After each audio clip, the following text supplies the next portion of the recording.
I came across a post that surprised me because I was sad to see people think this way.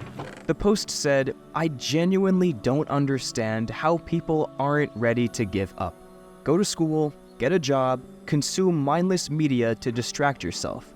What's the point? When you believe that life is only school, work, distractions, and an empty finish, you've already framed existence as something to endure instead of something to live." And real quick, before we go deeper, the 30-day personalized game plan is still live. It's a month-long roadmap custom-built from the answers and life situations you share with me. Whether the rut that you're in feels like a deep hole you can't climb out of, or like waking up every day wondering why you bother, this plan meets you where you are and maps the next 30 days of your life. I'm gonna change this product soon because of time constraints, so if you want your own copy, now's the time. Links in the description. So here's the thing. The way we define what life is can either trap us or free us. And as we go through this post together, you'll see why that frame most people accept is completely upside down. The post goes on to say, people just work, consume, and then die. It's the same every day. So that right there, that idea, is what quietly drains people of hope. When you tell yourself the baseline of life is just work and distraction, your days shift from something you set out to enjoy to something you just try to get through. You stop expecting life to feel like anything more. But that framing is wrong. I don't usually speak this bluntly, but it really matters in this situation. If life were truly that flat, people enduring the hardest conditions on Earth, like people in Palestine, Sudan, Congo, Syria, the Uyghur community, would be the first to call life hopeless, you know what I'm saying? Yet, listen to them, and you'll hear gratitude for each sunrise, a hope for small joys most of us scroll past.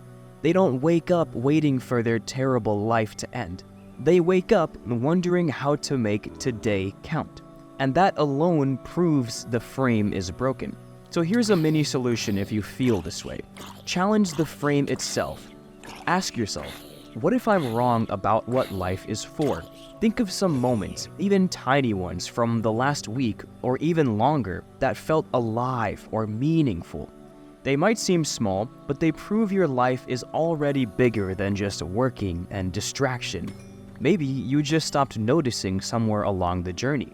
But if that frame is so wrong, why does it still feel convincing every single day? Why do so many people wake up tired of everything? The answer is in how modern life rewires our brains to never stand still. And one simple habit that I'm about to talk about can pull you out of that trap faster than you think. So scrolling through the post again, you can almost hear the exhaustion in their words, saying, "Even when I rest, I feel like I'm wasting time. I can't stop thinking about what's next." Modern life is engineered to make us feel like that, reactive, restless, and never enough. Every app, every feed, every notification bubble is built to hijack your attention. You're trained to chase quick hits of validation, to fill silence the moment it shows up. And when you finally get a break, you scroll, just to fill that break too. That's why saying life is nothing but grind and escape feels so true. You're just living in a system that makes you feel like staying still is poison. If you've ever opened your phone to check one message and somehow lost 45 minutes to nothing, you know exactly what I mean, and that's basically all of us.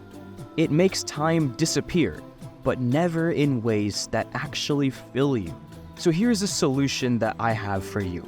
One of the simplest, most powerful ways to step out of the feeling that stillness is poison is to walk outside. I know, saying to walk outside is a slur, but hear me out. A 20-minute nature walk can lower cortisol, which is your main stress hormone, by up to 20%. While Stanford research shows that walking outdoors increases creative thinking by 60%. It's not just about fitness to walk outside, because it grants you clarity. People who've rebuilt their lives, like the biggest founders, artists, even people recovering from deep mental lows, swear by daily walks because they're an antidote to mental noise. A walk is proof you can exist without distraction. Protect even one walk a day as a phone-free zone, and you'll feel that mental fog start to lift so high up, I promise you. If this kind of content hits something real for you, then make sure to like the video so more people stuck in the same loop can find it. And subscribe if you want to rebuild your discipline and direction step by step. And also, join the Discord. Link is in the description, and it's full of people who are working on themselves. Now, once you learn to step out of the noise, the next question becomes, what do you fill that quiet with? Because freedom from distraction only matters if you use it for something meaningful. And the next part of this video shows the missing piece that most people overlook. So later in the post, the writer says, nothing feels worth doing. Everything feels like a distraction. That's where the trap completes itself. Because once you start believing that, you lose the ability to see value in really anything. But there's a deeper truth to all of this, and it's been known for centuries. The Prophet Muhammad, peace be upon him, once said one of the best ways to lift a heavy heart is to feed someone who's hungry. Not talk about purpose, not scroll for motivation. Feed someone. Do something tangible and excellent for another human being. That's the essence of a word called ihsan in Islam. Doing every act with intention and excellence, even when no one sees it. It turns a meal, a conversation, or even a 5-minute favor into proof that life is richer than distraction. When life is framed as distraction, these acts look meaningless. But when you see life as a chance to serve and create beauty, every ordinary task becomes a rebellion against emptiness. You start realizing the opposite of despair isn't constant happiness, because constant happiness doesn't exist. It's not a real thing. It will never happen for anyone. The actual opposite of despair is purposeful action. So a solution for you is to today pick one ordinary thing, like making dinner, texting a friend, clearing your space, literally anything, but do it like it matters. No half effort and no sulking. Pour effort into it the way you'd want someone to pour effort into you.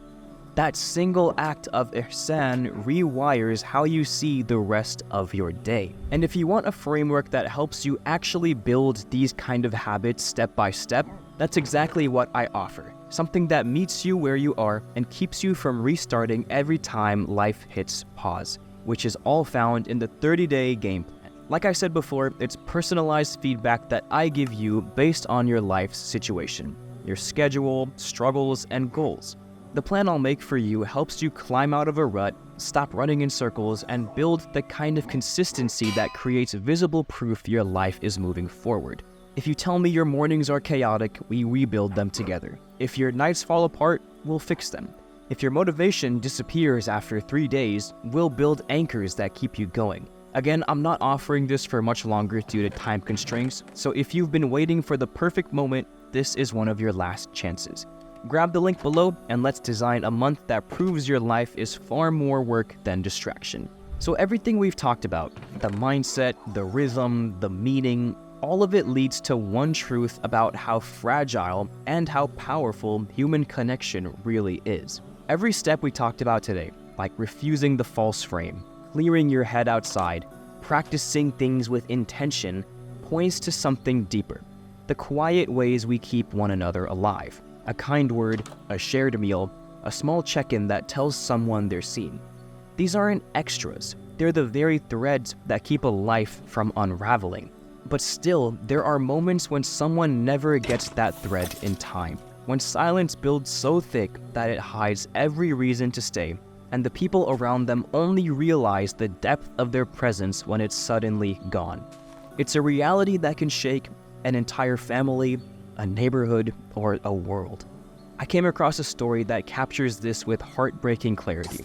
It's a post from a son whose world changed in a single morning, and the message he left is one of the most urgent reminders I've ever heard, and it's all found in my last video. It's a continuation of this conversation, showing exactly why the small, intentional moments we create are never small at all. I'll see you there.